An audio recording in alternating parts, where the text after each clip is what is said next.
تو واقعہ یہ ہے کہ وہ اندرونی انقلاب حضور نے برپا کیا قرآن کے ذریعے صحابہ میں.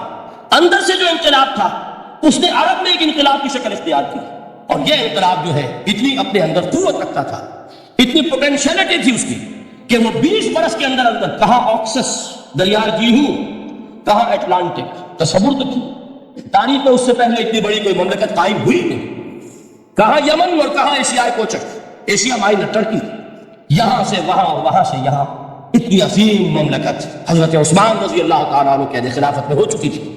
یہ بات اگر یہ چلتا معاملہ آگے تو کوئی قوت اب نہیں رہی تھی. سلطنت روما ختم ہو چکی تھی، سلطنت کسریٰ ختم ہو چکی تھی، پرچتے اڑ گئے تھے. اب کون سی طاقت رہ گئی تھی جو سیلاب کا راستہ روکتی؟ یہ وہ یہودی سازش ہے جس نے اندر سے سبوٹاج کیا. بہرحال یہ ہے انقلاب محمدی کا طریقہ، اندر سے تبدیلی. اسی کو علامہ اقبال نے کہا ہے، تیرے ضمیر پہ جب تک نہ ہو نزول کتاب، گرہ کشا ہے نہ راضی نہ صاحب کشاف. یہ قرآن اب بھی تم ایسے محسوس کرو کہ جیسے تمہارے دل پر نازل ہو رہا ہے. اور مجھے یاد آیا امام ابن قیم رحمۃ اللہ علیہ، ان کا ایک بڑا پیارا جملہ ہے. وہ کہتے ہیں قرآن کے بعض پڑھنے والے ایسے ہیں کہ جب وہ قرآن کو پڑھتے ہیں تو یوں محسوس کرتے ہیں کہ قرآن مصحف پہ لکھا ہوا نہیں ہے، ان کے اپنے دل کے اوپر کندہ ہے، دل کے اوپر سے پڑھ رہے ہیں. یعنی اتنی کامل مطابقت وہ محسوس کرتے ہیں، اپنی فطرت، ہیومن نیچر اور قرآن کے اندر اتنی مطابقت ہے. اس طرح وہ ٹیلی کرتے ہیں ایک دوسرے کے ساتھ. یہ محسوس ہوتا ہے کہ وہ کتاب ان صفحات میں لکھی ہوئی نہیں ہے بلکہ لوح قلب پر لکھی ہوئی ہے کہ جہاں سے وہ انسان اسے پڑھ رہا ہے. تو پہلی بات تو قرآن مجید کی اس آیت کے حوالے سے اس پہلو سے ہمارے سامنے آئی کہ جو تاثیر ہے ذات ربانی کی تجلی کی، وہی تاثیر ہے اس قرآن مجید کی، بشرطے کہ ہمارے دل جو ہے وہ کچھ اپنے اندر اس استعداد اور صلاحیت کو پیدا کرے. دوسرا مقام ہے سورہ یونس کا. اب کسی کلام کی عظمت کا دوسرا پہلو ہو سکتا ہے اس کی افادیت کے اعتبار سے، اس سے فائدہ کیا ہوگا نوع انسانی کے لیے. دیکھیے 2 آیات، یہ عظیم خزانے ہیں عظمت قرآن کے. سورہ یونس میں یا ایھا الناس، اے لوگو، قد جاءتکم موعظۃ من ربکم وشفاء لما فی الصدور وہدی ورحمۃ للمؤمنین. 4 الفاظ نوٹ کر لیجیے. اے لوگو، آ گئی ہے تمہارے پاس وہ چیز تمہارے رب کی طرف سے جو موعظہ ہے. موعظہ کسے کہتے ہیں؟ نصیحت. اس بات کو ذرا سمجھ لیجیے ترتیب کیا ہے. نصیحت اسے کہتے ہیں، جی رہا نہیں جا رہا، میں نے اس کی ترتیب بدلی ہوئی ہے. مجھے یاد دلایا ایک صاحب نے تو سورہ رحمان کی ابتدائی آیات کا بیان تو رہ گیا، وہ رہا نہیں، میں نے پڑھا کسی اور ترتیب سے تھا، بیان کسی اور ترتیب سے کر رہا ہوں. پڑھنے میں 4، 2 اور 1، اور اب جو میں بیان کر رہا ہوں پہلے 1 آیت سورہ حشر کی جو بیان کی، اب 2 آیات ہیں سورہ یونس کی. لوگوں، تمہارے پاس آ گئی ہے تمہارے رب کی طرف سے موعظت، اور تمہارے سینوں کے اندر جو روگ ہیں ان کے لیے علاج. توجہ کیجیے گا، ہم نے قرآن کو کیا سمجھا ہے؟ صرف ایک مقدس کتاب، ایک حصول ثواب یا ایصال ثواب کا آنا. قرآن ہے کیا؟ نمبر 1 موعظہ. موعظہ کسے کہتے ہیں؟ وعظ اسے کہتے ہیں وہ بات جس سے دل نرم ہو جائے، دل کے اندر گداز پیدا کرنے والی شے. وجہ کیا ہے؟ اعلیٰ سے اعلیٰ حکیمانہ بات کسی سے کہی جائے، دل سخت ہے، اثر نہیں ہوتا، ایک کرست آ جاتا ہے انسان کے دل کے اوپر. جیسے کہ یہود کے علماء کے بارے میں فرمایا گیا، ثم قست قلوبکم فہی کالحجارۃ او اشد قسوۃ وان من الحجارۃ لما يتفجر منه الانہار وان منها لما يهبط من خشیۃ اللہ وان منها لما يشقق فيخرج منه الماء. اے لوگوں، پھر تمہارے دل سخت ہوتے چلے گئے، پھر وہ پتھروں کے مانند سخت ہو گئے، بلکہ ان سے بھی زیادہ سخت. اس لیے کہ پتھروں میں تو وہ بھی ہوتے ہیں کہ جو اللہ کے خوف سے گر جاتے ہیں، پتھروں میں وہ بھی ہوتے ہیں کہ جو اللہ کی خشیت سے پھٹ جاتے ہیں، ان میں سے پانی بہ نکلتا ہے. پتھر تو اس طرح کے ہیں، لیکن انسان کا دل جب سخت ہو جائے، جب پتھر بن جائے، تو کوئی شے دنیا کی اس کی سختی کا مقابلہ نہیں کر سکتی. پہلے اس سختی کو نرم کریں گے. جیسے زمین ہے، چٹیل زمین، اس زمین کے اندر ہل چلے گا تو بارش جو ہے فائدہ دے گی. اس کو آپ زمین کو نرم کرتے ہیں تاکہ وہ بارش کو جذب کرے، ورنہ چٹیل زمین ہے، سخت، وہ پانی بہ رہا ہے، بہ جائے گا اور وہ زمین کے اندر جذب نہیں ہوگا. تو پہلا لفظ استعمال کیا موعظہ. یہ قرآن واعظ ہے، نصیحت ہے، دلوں کو نرم کرتا ہے، دلوں پر جو کرست آ گیا ہے سخت اسے توڑتا ہے، اس میں ہل چلاتا ہے. پھر کیا کرتا ہے کہ جب یہ جذب ہوتا ہے، شفاء لما فی الصدور، جو سینے کے روگ ہیں ان کے لیے شفا. اب آپ غور کیجئے گا، علامہ اقبال نے انہی 2 اعتبارات سے مسلمانوں کا مرثیہ کہا کہ مسلمانوں نے اس قرآن کو نہ موعظہ کے لیے استعمال کیا اور نہ تزکیہ نفس کے لیے استعمال کیا، بلکہ اس کو تو صرف بنا لیا ہے وہ جان آسانی سے نکالنے کا نسخہ یا ایصال ثواب کا ہے؟ چنانچہ کہتے ہیں واعظ کے لیے واعظ دستہ زن و افسانہ بند، واعظ جو ہے ہمارے داستانے کہتے ہیں، افسانے کہتے ہیں، قصے کہتے ہیں، لطیفے کہتے ہیں، معنی او پست و حرف او بلند، اس کے بیان میں معنی تو ہوتے ہیں بہت ہی گھٹیا نیچے کے پست، الفاظ کا شکو ہوتا ہے، الفاظ بہت اونچے ہوتے ہیں۔ از خطیب و دیلمی گفتارے او با ضعیف و شاذ و مرسل کارے او، سارا واضح و نصیحت جو ہو رہا ہے وہ ضعیف حدیثوں کے ذریعے سے، ضعیف روایات بخاری کی ہو، مسلم کی ہو، ترمذی کی ہو، ابن ماجہ کی ہو۔ کہاں خطیب بغدادی اور دیلمی وہ کتابیں کہ جن کی کوئی سند نہیں ہے، وہاں کی روایات کے ذریعے سے لوگوں کو تذکیر کرنے کی کوشش کر رہے ہیں۔ با ضعیف و شاذ و مرسل کارے او، ضعیف روایات، شاذ روایات، مرسل روایات جن کا سلسلہ روایت محمد رسول اللہ تک متصل نہیں ہے، اس کے ذریعے سے کر رہے ہیں۔ حالانکہ موعظہ، سب سے بڑا موعظہ یہ قرآن تھا۔ قرآن کہتا ہے خود فذکر بالقرآن من یخاف وعید، اے محمد صلی اللہ علیہ وسلم آپ اس قرآن کے ذریعے نصیحت کیجئے۔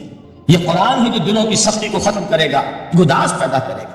دوسری طرف علامہ اقبال کیا کہتے ہیں کہ جہاں تک ہمارے ہاں جو بھی تصوف کے معروف حلقے ہیں، صوفیاء حق کی بات نہیں کہہ رہا، وہاں قوالی ہو رہی ہوگی تو ہاتھ آ جائے گا۔ صوفی پشمینہ پوش حال مست، از شراب نغمہ قوال مست، قوال سے جو کچھ مل رہا ہے، حال آ رہا ہے، مستی آ رہی ہے، کیف اور سرور حاصل ہو گیا ہے۔ صوفی پشمینہ پوش حال مست، از شراب نغمہ قوال مست، لیکن یہ کہ اس کی محفل میں درنمی سعادت بقرآن محفلش، اس کی محفل میں قرآن کا کہیں گزر نہیں ہے۔ جبکہ محمد رسول اللہ صلی اللہ علیہ وسلم کی بھی ایک محفل ہوتی تھی، محفل سماع۔ وہ محفل سماع کیا تھی؟ حضور صحابہ سے فرمائش کر کر کے قرآن سنتے تھے۔ حضرت عبداللہ ابن مسعود رضی اللہ تعالیٰ عنہ کی روایت موجود ہے کہ مجھے ایک مرتبہ حکم دیا حضور نے کہ قرآن سناؤ۔ میں نے عرض کیا حضور آپ کو سناؤں؟ آپ پر تو نازل ہوا ہے۔ تو حضور نے فرمایا نہیں، مجھے کسی اور سے سن کر کچھ اور لطف حاصل ہوتا ہے۔ اب امتثال امر میں حضرت عبداللہ ابن مسعود رضی اللہ تعالیٰ عنہ نے سورہ نساء پڑھنی شروع کی۔ 41ویں آیت پر پہنچے، چشم تصور سے دیکھیے کہ حضور بھی تشریف فرما ہے، صحابہ کرام کی محفل ہے، اور صحابہ کیسے بیٹھا کرتے تھے ادب کے ساتھ۔ ایک روایت میں الفاظ آئے ایسے بیٹھتے تھے ساکت و صامت ہو کر، بالکل خاموش، سکون، ساکن اور ساکت و صامت، کہ جیسے ان کے سروں پر پرندے بیٹھے ہیں کہ ذرا جو مش کریں گے تو پرندہ اڑ جائے گا، اس ادب کے ساتھ۔ تو وہ محفل جو ہے حضور صلی اللہ علیہ وسلم کی، اور ایک صحابی حضرت عبداللہ ابن مسعود گردن نیچی کیے ہوئے ہیں اور قرآن پڑھتے چلے جاتے ہیں۔ جب اس آیت پر پہنچے فَكَيْفَ إِذَا جِئْنَا مِن كُلِّ أُمَّةٍ بِشَهِيدٍ وَجِئْنَا بِكَ عَلَىٰ هَٰؤُلَاءِ شَهِيدًا، کیا ہوگا اس دن جس دن کہ ہم حق امت پر ایک گواہ کھڑا کریں گے، اور اے نبی آپ کو گواہ بنا کر لائیں گے ان کے خلاف۔ آپ کو یہ ٹیسٹیفائی کرنا ہوگا کہ اللہ تیرا جو کلام میرے پاس آیا تھا میں نے پہنچا دیا تھا، اب ان کی ذمہ داری ہے، they are accountable, they are responsible. اس پر حضور نے فوراً فرمایا حسبک حسبک، بس کرو بس کرو۔ اور حضرت عبداللہ ابن مسعود فرماتے ہیں کہ میں نے جب نگاہ اٹھا کر دیکھا حضور کے آنکھوں سے آنسو روا تھے۔ یہ ہے سماع، یہ محفل سماع ہے، کاش کہ اللہ تعالی ہمیں اس کی توفیق عطا فرمائے۔ یہ ہے مسنون محفل سماع، اس قرآن کے اندر وہ گداز ہے۔ آیا کہ نہیں ساتویں پارے کے بالکل آغاز میں وَإِذَا سَمِعُوا مَا أُنزِلَ إِلَى الرَّسُولِ تَرَىٰ أَعْيُنَهُمْ تَفِيضُ مِنَ الدَّمْعِ مِمَّا عَرَفُوا مِنَ الْحَقِّ يَقُولُونَ رَبَّنَا آمَنَّا فَاكْتُبْنَا مَعَ الشَّاهِدِينَ۔ تو یہ ہے دوسری چیز کہ در حقیقت تزکیہ نفس کا ذریعہ یہ قرآن ہے۔ سینوں میں جو روگ ہے، حب دنیا، حب مال، حب شہرت، حب اقتدار، جس کو کہ ایڈلر کہتا ہے دی ارج ٹو ڈومینیٹ، میرا غلبہ ہو، میرا تسلط ہو، میں نمایاں ہو جاؤں، میری حکومت بن جائے، اختیار میرے ہاتھ میں آ جائے، دی ارج ٹو ڈومینیٹ، یہ ساری ارجز ہیں ہماری در حقیقت جس سے فساد رونما ہے۔ یہ حب مال ہے جس کی وجہ سے ہمارے اندر تنافس ہے، الہاکم التکاثر حتی زرتم المقابر، یہ کثرت اور محتاج کی طرف تمہیں غافل کیے رکھتی ہے، یہاں تک کہ قبروں تک جا پہنچتے ہو، آنکھ انسان کی کھل نہیں پاتی۔ جس کے پاس 10 نسلوں کے لیے کھانے کو موجود ہے، اس کی بھی حرص جو ہے اور مزید کا لالچ جو ہے وہ ختم نہیں ہوتی۔ یہ چیزیں ہیں اصل روگ، ان دلوں کے روگوں کا اور سینوں کے اندر کے امراض کا علاج قرآن۔ یا ایھا الناس قد جاءتکم موعظۃ من ربکم وشفاء لما فی الصدور۔ اب جب یہ دو چیزیں ہو جائیں گی، اب تیسرا لفظ ہے ہدن۔ ہدایت بیکار ہے جب تک دل میں گداز نہ ہو، ہدایت بیکار ہے جب تک کہ نیت درست نہ ہو۔ کوئی شخص بڑا عالم ہے لیکن اپنے علم کو اس نے ذریعہ بنایا ہے دنیا کمانے کا. تو در حقیقت یہ قرآن اس کے حق میں ہدایت نہیں ہے، اس کے حق میں عذاب خدا بندی کا ذریعہ بن رہا ہے. حضور نے خود فرمایا القرآن حجت لک او علیک، یہ قرآن یا تمہارے حق میں حجت ہے یا تمہارے خلاف حجت بنے گا قرآن کے قیامت کے دن. اس لیے کہ ایک شخص اس کو دنیا کمانے کا ذریعہ بنا رہا ہے، ایک شخص اس کو شہرت کے حصول کا ذریعہ بنا رہا ہے، ایک شخص علم کو ذریعہ بنا رہا ہے دنیا میں نمایاں ہونے کا، اپنی تعریف کا. حضور نے فرمایا کہ قیامت کے دن سب سے پہلے 3 افراد کا معاملہ پیش ہوگا عدالت خدا بندی میں. ایک وہ جو بڑا عالم سمجھا جاتا تھا، اس سے بڑا علم پھیلا. دوسرا وہ جو بہت صاحب ثروت تھا، اس نے بہت خیرات کے کاموں میں پیسہ لگایا. تیسرا وہ جو دنیا میں شہید سمجھا جاتا تھا کہ اللہ کی راہ میں جنگ کرتے ہوئے جان دیا. اللہ ان تینوں سے جو اس کو نعمتیں دی تھی ان کا ذکر کر کے پوچھے گا کہ میں نے تمہیں یہ دیا، تمہیں یہ دیا، تمہیں یہ دیا، تم کیا کرتے لائے؟ وہ شہید کہے گا کہ اللہ میں نے تیری راہ میں جنگ کی اور اپنی جان دے دی تاکہ تو راضی ہو جائے. اللہ فرمائے گا کذبت، تو نے جھوٹ بولا. انک قد قاتلت لیقال جریء، تو نے تو یہ جنگ اس لیے کی تھی کہ کہا جائے کہ بڑا جری ہے، بڑا بہادر ہے. یہ لوگوں سے بہادری کے تمغے لینا تمہارا مقصود تھا. وقد قیل، وہ کہا جا چکا ہے، اب یہاں تمہارے لیے کچھ نہیں. اور فرشتوں کو حکم ہوگا وہ اودے منہ اس کو گھسیٹتے ہوئے جہنم میں جھونک دیں. دنیا میں شہید سمجھا جا رہا ہے، آخرت میں جہنمی.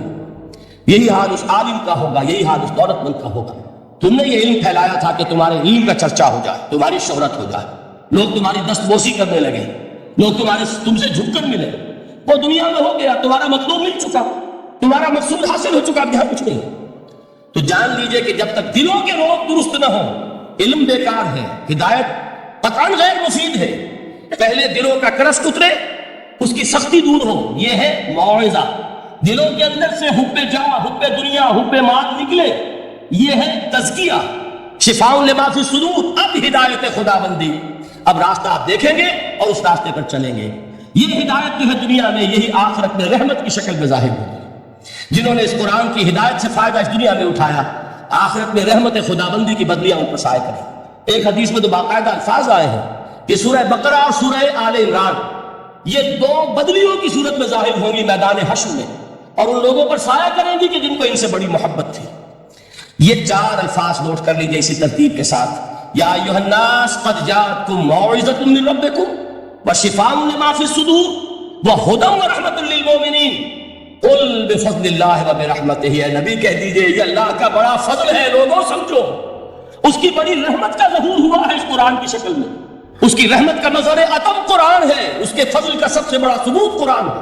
فبذلک فلیفرحوا، اس پر انہیں خوشیاں منانی چاہیے.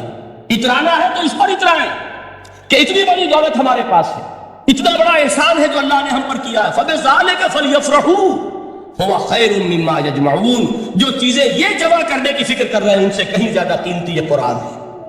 کاش کہ یہ 2 آیات تھی ہمارے قلب کے اوپر، یہ گندا ہو جائے. پہلی بات میں نے عرض کی تھی، اس کا شعور ہر ایک کے لیے ممکن نہیں، اس کا باطن بیدار ہو چکا ہو. لو انزلنا هذا القرآن على جبل لرأيته خاشعا متصدعا من خشية اللہ. جن کی ارواح بیدار ہو چکی ہوں وہ قرآن کی اس تاثیر کو محسوس کریں گے. لیکن یہ دوسری چیز ہے کہ جو ہمارے لیے پریگمیٹک پہلو سے، عملی اعتبار سے، افادے کے اعتبار سے یہ 4 الفاظ اور رحمت اور فضل خدا بندی کا سب سے بڑا مظہر، اور خوشیاں مناؤ کہ اللہ کی یہ نعمت تمہارے پاس موجود ہے. اب وہ تیسرا مقام ہے سورہ رحمان کا، بڑی چھوٹی چھوٹی آیات. آپ نے سنا ہوگا حضور نے سورہ رحمان کے بارے میں فرمایا ہے سورۃ الرحمان عروس القرآن. یہ سورہ رحمان جو ہے یہ قرآن کی دلہن ہے. جیسے دلہن کو آپ خوشنما لباس پہناتے ہیں، آراستہ پیراستہ، اس کو گہنے اور اس کو زیور پہناتے ہیں، تو جس طریقے سے سجاتے ہیں آپ دلہن کو، اللہ تعالیٰ نے ایک سورت قرآن مجید میں ایسی رکھی ہے سورہ رحمان کہ اسے خوب سجایا. اس میں الفاظ کا در و بست، اس کا اپنا ایک ڈیوائن میوزک ہے. وہ تو اللہ تعالیٰ قراء جو ہے خاص طور پر مصر کے قراء، اللہ تعالیٰ ان پر رحمت نازل فرمائے، ان کی خطاؤں سے درگزر کرے.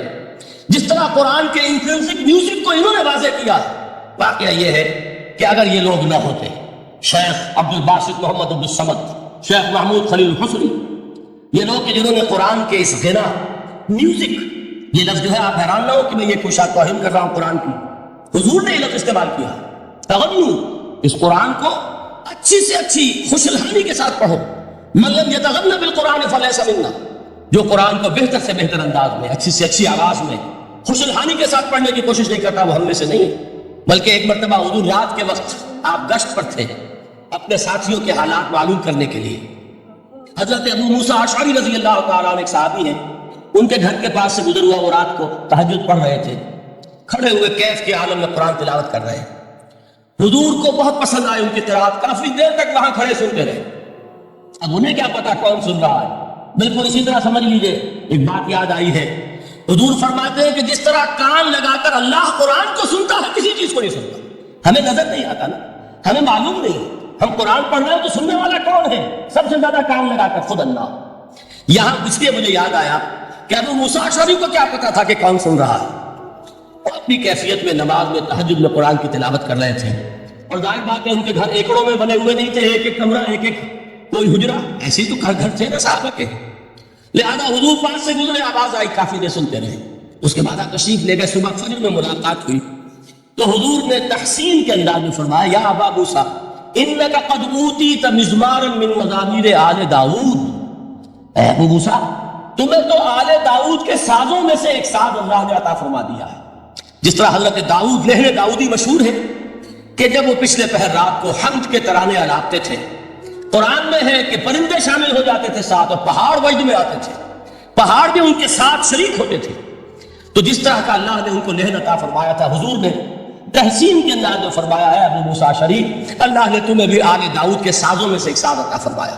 بہرحال قرآن مجید کا جو یہ میوزک ہے، قرآن کے الفاظ کا جو حسن ہے، جہاں تک حسن معنوی ہے وہ تو ہر لفظ میں ہے، لیکن یہ حسن ظاہری، حسن صوتی، حسن لفظی، یہ اپنے کلائمیکس پر آپ کو نظر آئے گا سورہ رحمان میں۔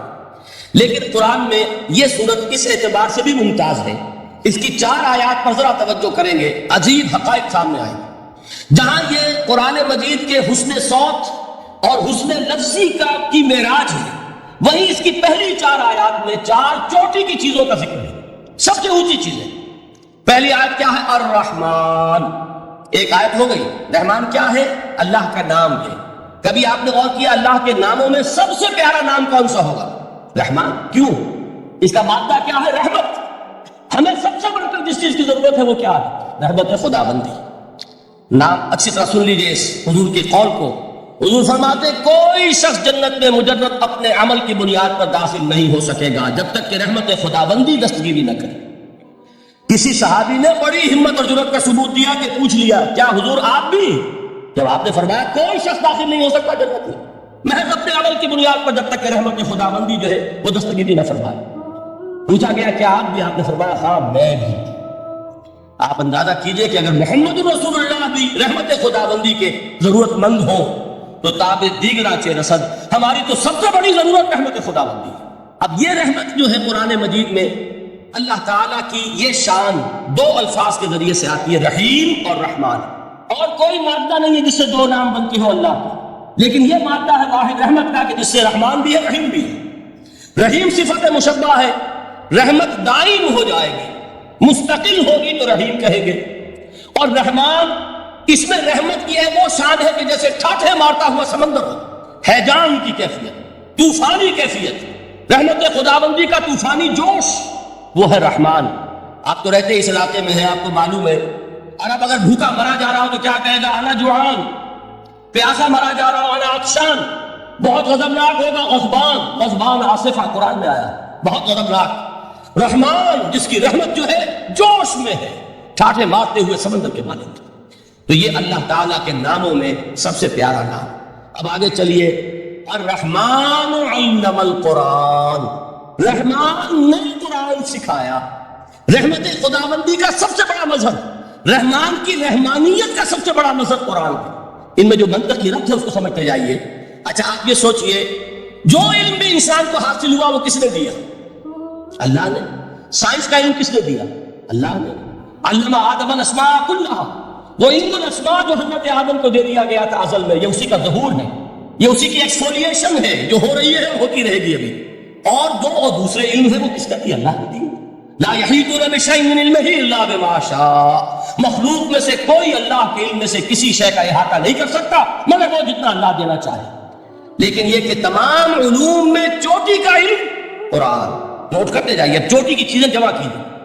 اللہ کے ناموں میں چوٹی کا نام رحمان، اللہ نے جو کچھ انسان کو سکھایا اس میں چوٹی کا علم قرآن۔ خلق الانسان، انسان کو پیدا فرمایا. سوال یہ کہ حیوانات کو کس نے پیدا فرمایا؟ آسمان کس نے پیدا کیا؟ زمین کس نے پیدا کی؟ فرشتے کس نے پیدا کیے؟ کیا مطلب خلق الانسان؟ اس کی تمام مخلوقات میں اس کا کلائمیکس، اس کی تخلیق کی معراج، اس کے تخلیق کا نقطہ عروج انسان ہے. یہ ہے کہ جو مسجود ملائک بنا ہے. وَلَقَدْ كَرَّمْنَا بَنِي آدَمَ وَحَمَلْنَاهُمْ فِي الْبَرِّ وَالْبَحْرِ وَرَزَقْنَاهُمْ مِنَ الطَّيِّبَاتِ وَفَضَّلْنَاهُمْ عَلَى كَثِيرٍ مِّمَّنْ خَلَقْنَا تَفْضِيلًا. تو تخلیق میں سب سے اونچی تخلیق انسان کی، علموں میں سب سے اونچا علم قرآن کا، اللہ کے ناموں میں سب سے اونچا نام رحمان. اب آئیے چوتھی چیز، علمہ البیان، انسان کو بیان کی صلاحیت عطا فرمائی. کیا اور کوئی صلاحیت عطا نہیں کی؟ بینائی کس نے دی؟ اللہ نے. اسی طریقے سے سماعت کس نے عطا فرمائی؟ اللہ. کتنی فیکلٹیز ہیں، کتنے ایکسٹرنل آرگنز ہیں سینس کے، کتنے انٹرنل سینسز ہیں جو اللہ نے دیے ہیں. لیکن یہاں بھی سمجھ لیجئے جتنی فیکلٹیز ہیں ہیومن فیکلٹیز، ان میں ٹاپ کی فیکلٹی جو ہے وہ اسپیچ ہے، کلام ہے، بیان ہے. جن لوگوں نے میڈیکل سائنس کا مطالعہ کیا ہے وہ جانتے ہیں کہ یہ برین ہے، ہیومن برین. اس برین میں جو وہ اوپر ایک زرد سا مادہ ہوتا ہے، گرے میٹر، اس کی ایک کوٹنگ ہوتی ہے. یہ ہائیسٹ ایوالوڈ فارم ہے اور اس میں سب سے بڑا رقبہ جو ہے وہ اسپیچ سینٹر کہلاتا ہے. اسی لیے انسان کو حیوان ناطق کہتے ہیں. حیوان کے اور انسان کے مابین امتیاز قائم کیا گیا، نطق، گویائی، بولنا. اب یہ کیا چیز ہوئی؟ انسان کی صلاحیتوں میں سے سب سے اونچی صلاحیت. 4 آیتیں ہو گئی نا. اللہ کے ناموں میں سب سے چوٹی کا نام رحمان. اس نے جو علوم پیدا کیے ان میں چوٹی کا علم قرآن. اس نے جو مخلوقات پیدا فرمائی ان میں چوٹی کی مخلوق انسان. انسان کو جو صلاحیت اور استعدادات عطا فرمائی ان میں چوٹی کی استعداد بیان. جمع کیجئے نتیجہ کیا نکلے گا؟ وہ نتیجہ ایک حدیث نبوی کی شکل میں سامنے آتا ہے. پہلی حدیث میں نے یہی پڑھی تھی، اس کے راوی کون ہے؟ عثمان ابن عفان.